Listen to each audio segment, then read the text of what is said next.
విశాఖపట్నం సమీపంలోని రిషికొండను నిబంధనలను తుంగలో తొక్కి 500 కోట్ల ప్రజాధనాన్ని వినియోగించి కట్టినటువంటి ప్యాలెస్ ని తన సొంత ఇంటిలో వినియోగించుకుంటున్నటువంటి ఫర్నిచర్ ని చూస్తే జగన్మోహన్ రెడ్డి ఎంత అవినీతిపరుడో తెలుస్తోందని రాజంపేట పార్లమెంటరీ టీడీపీ అధికార ప్రతినిధి ఆర్జే వెంకటేష్ అన్నారు.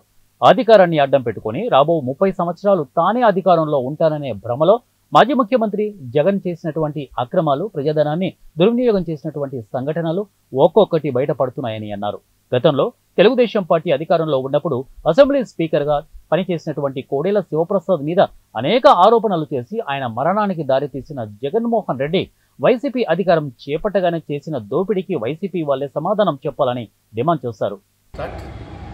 ఎన్నికలలో ఓడిపోయిన తర్వాత ఆంధ్రప్రదేశ్ ప్రజలు జగన్మోహన్ రెడ్డి గారికి దిమ్మ తిరిగే షాక్ ఇచ్చిన తర్వాత ఆయనకు మతి భ్రమించినట్లుగా మాట్లాడుతున్నాడు.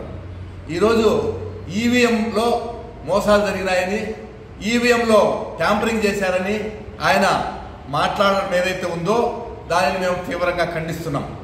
2019 ఎన్నికలలో తెలుగుదేశం పార్టీకి అల్పంగా ఓట్లు వచ్చి అత్యధిక శాతం సీట్లను 151 సీట్లను ఈవీఎంల ద్వారానే ఆయన గెలుపొందినప్పుడు ఆయన ఈవీఎంలను సమర్థిస్తూ మాట్లాడినటువంటి వీడియోలు ఇప్పుడు సోషల్ మీడియాలో వైరల్ అవుతున్నాయి.